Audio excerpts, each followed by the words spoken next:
दुर्गा नदी के किनारे बसा एक गांव फूलपुर। गांव में कुछ 100-150 लोग रहते थे।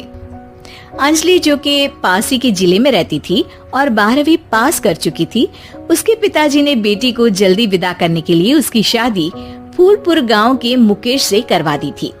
मुकेश कभी स्कूल नहीं गया था और इस कारण वो पढ़ा लिखा नहीं था और बाकी गांव वालों की हालत भी मुकेश जैसी ही थी। मुकेश के घर में उसके माता पिता भी रहते थे।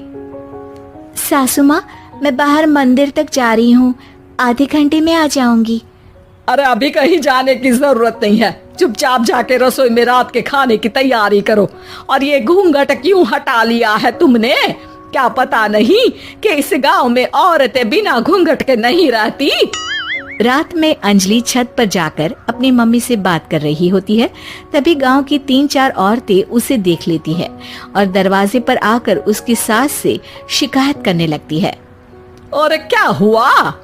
अरे छत पे तो देखो, आपकी बहू मटक मटक के किसी से फोन पर बात कर रही है। दिन भर फोन पे लगी रहती है।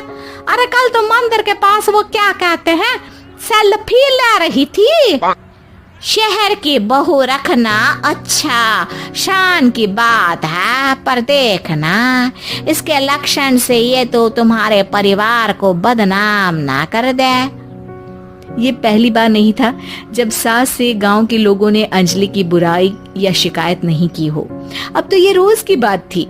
अंजलि ये सब सुन लेती है। जब वो नीचे जाती है तो मुकेश भी वहां आ जाता है। सास कहती है, बेटा, लोग घर आकर शिकायत करने लगे हैं बहू के कामों की। देख लो, पति हो, संयम से रखो इसे। माँ जी, मैं तो अपनी माँ से बात कर रही थी क्योंकि यहाँ कोई बात करने लायक ही नहीं है और अब मैं माँ के पास ही रहूंगी। वहाँ क्या रहना, वहाँ बाहर के लोग तो ठीक है पर घर के लोग भी इज्जत ना दे सके। अरे नहीं नहीं अंजलि, ऐसा नहीं है, धीरे धीरे सब ठीक हो जाएगा, तुम फिक्र ना करो। अरे बस कुछ बोलना ही नहीं है, सर पे चढ़ा रखा है बहू को। सास मुकेश की नरम बात सुन के वहां से मुंह चढ़ाकर चली जाती है।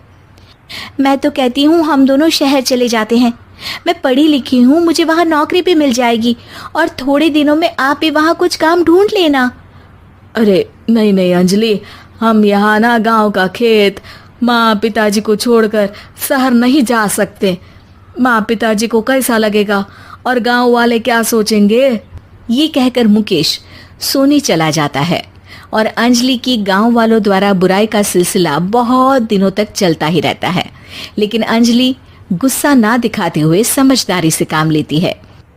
बारिश का मौसम चालू हो जाता है। जोरदार बारिश से पूरे गांव में हाहाकार मच जाता है। दुर्गा नदी में बाढ़ आ जाती है और बाढ़ का पानी पूरे गांव की फसल तबाह कर देता है। फसल की ये हालत देखकर गांव वाले निराश हो जाते हैं और बात तो यहाँ तक पहुँच जाती है कि कुछ लोग तो अंजलि को इस सब का दोषी ठहरा देते हैं। अरे पूरी फसल तबाह हो गई, पता नहीं किसकी नजर लग गई है। अरे जब से चौधरी परिवार में ये शहर की बहू आई है ना, तब से ही गांव की शांति चली गई है।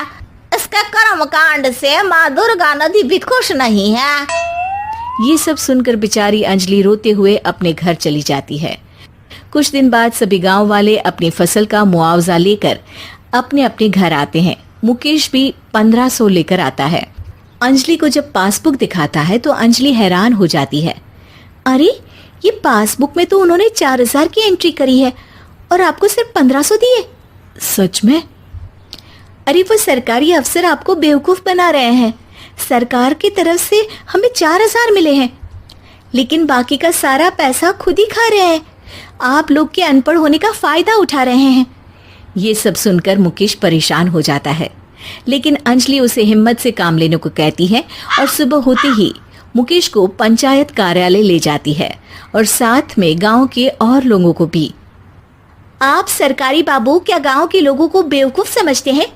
आपको क्या लगता है ये पढ़े लिखे नहीं है तो आप कुछ भी मनमानी करेंगे? ये बेचारे दिन रात इतनी मेहनत करते हैं, ये हमारे अन्नदाता हैं और आप इनके साथ ऐसा धोखा करते हैं। अरे क्या बके जा रही है ये लड़की? किस धोखे की बात कर रही है? अपने कांड करके नदी माँ को नाराज करके हमारा नुकसान करके इसे चैन नहीं मिला क्या? सरपंच जी, इन सरकारी बाबू ने मुझे बेवकूफ बनाया है और मेरे हिस्से के पैसे खुद चट कर गए। बस ये सुनते ही सरपंच वहां से दुम दबाकर भाग जाता है। पता चलता है कि जनपद अधिकारियों ने गांव के सरपंच के साथ मिलकर सबके साथ धोखा किया है।